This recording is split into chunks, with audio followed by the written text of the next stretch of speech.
حلو جدا. Assalamu alaikum wa rahmatullahi wa barakatuh. Today we're talking to you about the issue that has been raised by a lot of non-Muslims. Unfortunately, they don't understand a lot about it. So today it's a good opportunity to talk about it, which is the question: was Islam spread by the power of sword? Is it about, forcing people to come to Islam? This is a question we're gonna deal with today. First of all, we should know that in the beginning of Islam, Rasulullah sallallahu alaihi wasallam, the Prophet Muhammad, and the Muslims stayed in Mecca for around 13 years. 13 years in Mecca, and they did not carry a sword in the face of their enemies. 13 years in Mecca, and they did not come to fight anybody at all. Actually, they have been the companions of Rasulullah sallallahu alaihi wasallam. They have been persecuted. Some of them were killed, like Ammar ibn Yasir, Yasir, the father of Ammar ibn Yasir, and his mother Sumayya bint Khubbat or Khiyat, as the narrations say. A lot of people were persecuted, a lot of people were killed, and the Muslim did not receive the command from Allah to fight at all. So it wouldn't make sense that Islam started by being a peaceful religion and ended with a violent religion. It does not make sense. 13 years, Rasulullah sallallahu alaihi wasallam, the Muslim have been persecuted, tortured. Some of them are killed, and they even were forced to leave their own country, Mecca, and they go to Medina, the city of Rasulullah sallallahu alaihi wasallam, that was called Yathrib from before. They did hijrah, but after the hijrah, we come to a point that now they are able to make their own state, their own country, their own place that they can live as individual entity, like together. So when they come to this point, at that point, Allah subhanahu wa ta'ala permitted them to fight, not to assault others, but to fight in order to defend themselves against other people who are fighting them. Allah subhanahu wa ta'ala said in the Quran, أُذِنَ لِلَّذِينَ يُقَاتَلُونَ بِأَنَّهُمْ ظُلِمُوا وَإِنَّ اللَّهَ عَلَى نَصْرِهِمْ لَقَدِيرٌ. It was permitted and it was said to them, Allah gave them the permission that they have been fought, and Allah subhanahu wa ta'ala permit them to fight back now because they have been suffering and they have seen a lot of injustice. It's time for them to defend themselves, and Allah will give them victory. So that was the whole idea about it. It is, you are someone who has been fought and you're not fighting back. You are someone who has been forced to leave your home, and they do not leave you alone. They come to fight you in Medina. That's what happened. The people of Mecca get the army and fight the Prophet ﷺ and the Muslims in Medina in the Battle of Badr. And then they come again the second year in the Battle of Uhud. Badr was the second year after Hijrah. Uhud was the third year after Hijrah. And they say to the Muslims that we will come back to you. That was Badr the second, but they did not come. Then again, they come in the Battle of Al-Khandaq, the trench, or Al-Ahzab. That's another name of the battle. They come to Medina. All these battles happened on the borders of Medina. The Muslims did not go to Mecca to fight.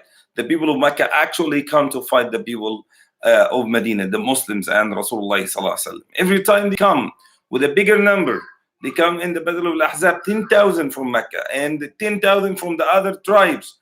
And the Jewish people in Medina are supporting them. Almost 20,000 against the Muslims who are around 3,000. It's not a fair fight at all.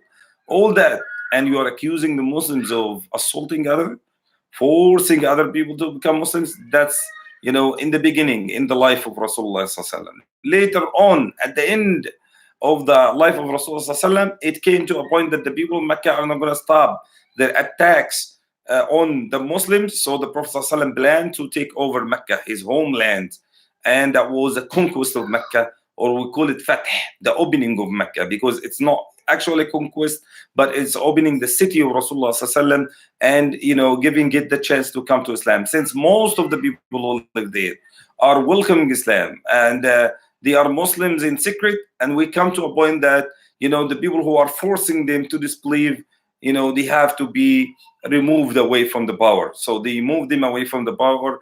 The majority of the people of Mecca come to Islam, and actually all of them after that they came to Islam, including the leader of Mecca, Abu Sufyan. He became Muslim on the first day, that Muslims came to take over Medina. After that, you're gonna find out that after the death of Rasulullah sallallahu alaihi wasallam, Islam was in Arabia. Islam started to spread and go over a wider area in the world. That the Sahaba of Rasulullah sallallahu alaihi wasallam, Abu Bakr as-Siddiq, he faced a big threat. A lot of Arabs who come recently to Islam were not true Muslims. A lot of people, like the Persians and the Romans took the chance that the Prophet died and they want to attack Medina. So actually Muslims were in threat and danger. So what you expect them to do? You expect them to go protect their own lands, protect their own religion, protect their own country. This is what Abu Bakr as-Siddiq did. It was, a critical time when the Romans want to fight Medina, and the Prophet ﷺ made the army. He organized the army before he dies, and he made the prince or the leader of this army Usama ibn Zayd. And a lot of Sahaba, in the lifetime, although it was the Prophet ﷺ was sick, the last days of his life, a lot of the Sahaba argued against that. They said Usama is not ready to lead. Usama is 18, 19 years old. The Prophet ﷺ was mad at them for that. He said, "You're talking about Usama, that he's not ready to be a leader, as you talked before about his father. You said the same thing about his father, Zayd ibn Haritha, that he was not ready to be a leader." So, and he commanded that the army must go. The army started to move, but when they heard the news that the Prophet ﷺ died, they stopped to see what's going on. Will they continue or will they come back to defend Medina? A lot of companions of Rasulullah ﷺ were, with the idea that they should come back to defend Medina because there is a big threat against Medina and the Muslims. But Abu Bakr as-Siddiq insisted. He said, "I will not cancel the last order and last command that the Prophet ﷺ gives before he dies. That's not an option." So he said, "Let the army of Osama continue." And the army of Osama went and actually defended Medina on the borders with the Romans. They found out that the Muslims still strong. They can fight. So, and Abu Bakr as-Siddiq took the mission that he started to fight the hypocrites, al-munafiqeen, the people who are trying to attack Islam from inside. So that was a hard time for the Muslims. Do not tell me Muslims are not supposed to fight in this situation. They need to fight to defend themselves.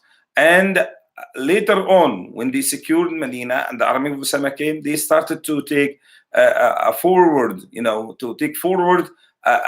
another step, which is attacking the Romans and the Persians. They took it step by step. At the time of Abu Bakr as-Siddiq, they started to fight the Romans on the borders with Arabia. A lot of Arab tribes, were working for the Romans, so they started to fight them. They started to spread Islam in these areas. So someone is going to ask me a question: why did the Arabs went to Persia and take over Persia? Actually, they made the Persian Empire to come to an end.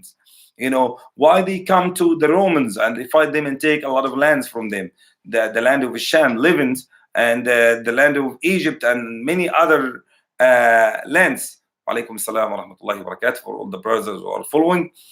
They took many lands. So what is the reason behind that? I will say to you that those people, these lands that the Muslims took over, they were lands that suffer from the injustice. The Romans persecuted them, killed a lot of them, forced on them their own religion. Christianity is not one sect or one group. It's a lot of groups. They wanted to force on them the type of Christianity that they believe in, and they persecuted them. And also they tired them with many taxes. They make them pay a lot of taxes that the people were enslaved. So when Islam came to them, they found out that this is a big chance for them to get out of the slavery, to make a better future. So they actually welcomed the Muslims. They actually were happy that finally the Muslims come to free them. So Islam was freedom for these countries. And Islam did not force them. Islam fought with the sword, as the wars in Islam. But this fighting was for a good cause. This fighting was, to remove those people who are in power, that they are persecuting and killing these nations, that to let the nations know about Islam and make their own choice. If you want to come to Islam, welcome. If you don't want and you want to keep your own religion, you're not forced to. Actually, we have one surah in the Quran. It's called Surah Al-Kafirun, the disbelievers. It says, قُلْ يَا أَيُّهَا الْكَافِرُونَ. Say, all those disbelievers, لَا أَعْبُدُ مَا تَعْبُدُونَ. I am not going to worship what you worship. وَلَا أَنْتُمْ عَابِدُونَ مَا أَعْبُدُ. You are not going to worship what I worship. وَلَا أَنَا عَابِدٌ مَا عَبَدتُم. I'm not going to worship what you worship. وَلَا أَنْتُمْ عَابِدُونَ مَا أَعْبُدُ. You are not going to worship what I'm worshiping. لَكُمْ دِينُكُمْ وَلِيَ دِينِ. You have your own religion, I have my own religion. So that's a freedom of religion that Islam, ensures. Also, we have another ayah that says, "La ikraha fi din." There is no force in religion. You cannot force your own religion as a Muslim on other people. And I will end up with saying that many countries, Islam came to them, with no war, with no fighting at all. Like the Africa, most of Africa came to Islam just was mixing with the Muslims. When Muslims started to go there for business and traveling, they see the Muslims, they talk to them, people come to Islam. And Asia, also a lot of Asian countries come to Islam also by the same way, by the traders and merchants. That is a way that, spread Islam. And I would say that if those countries in the world, if those people in the world, around the world who come to Islam were forced by sword, why didn't they leave Islam after that? That's a question. For example, Egypt. If the people of Egypt are forced to come to Islam, what stopped the Egyptians from, giving up Islam from that time? Of the people of Sham, the Levant, come to Islam by force. What forces them now, to keep their Islam? The people of Asia, the people of Africa, people around the world. We actually see that the number of the Muslims around the world is increasing, not just because the Muslims are getting married and have kids. No, the number is increasing because some people decide to come to Islam. And Allah subhanahu wa ta'ala says in the Quran, هو الذي أرسل رسوله بالهدى ودين الحق. He's the one who sent his messenger with guidance and the true religion, ليظهره على الدين كله, to make it, prevalent all over other religions, to make it the top religion, that all the other religions will decrease, but Islam is the one who's going to increase. We must understand that the whole idea of Islam is spread by sword is a propaganda against Islam. A lot of non-Muslims, when they come to fight the Muslims, they come to fight the Muslims with the idea that, with shubuhat, the claims, wrong claims against Islam and against Muslims. They will make their own claims and, make the people, like brainwashed. They keep saying, oh, Islam is spread by sword. They make propaganda about that to let the people think that, oh, Muslims are forcing people to come to Islam.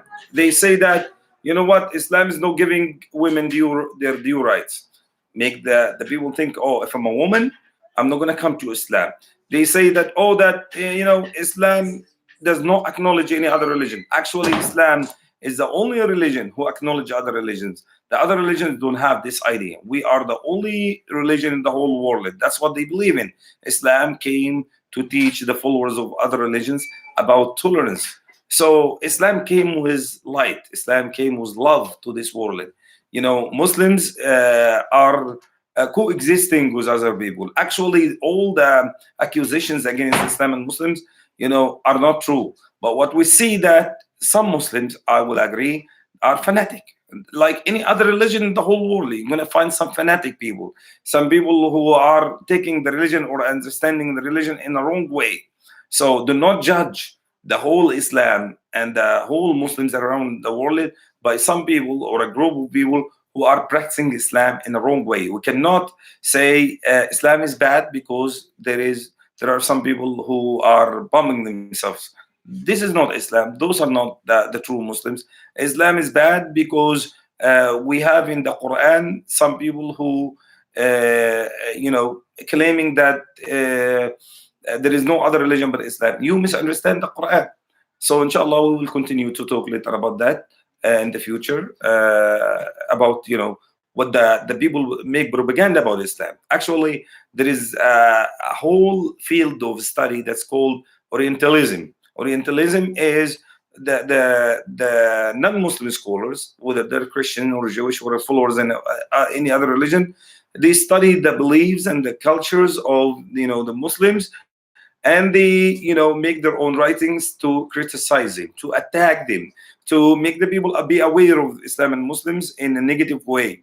So we will, inshallah, in the future to talk in the following episodes about what they say and how they manage to put in the minds of the non-Muslims that stay away from Islam, back off from Islam. We need to change this. We need the people to understand the truth about Islam, to see the light of Islam, the true light of Islam. It's our duty. Inshallah, we'll continue about that. We will get through the claims and the questions one by one. Wassalamu alaikum wa rahmatullahi wa barakatuh.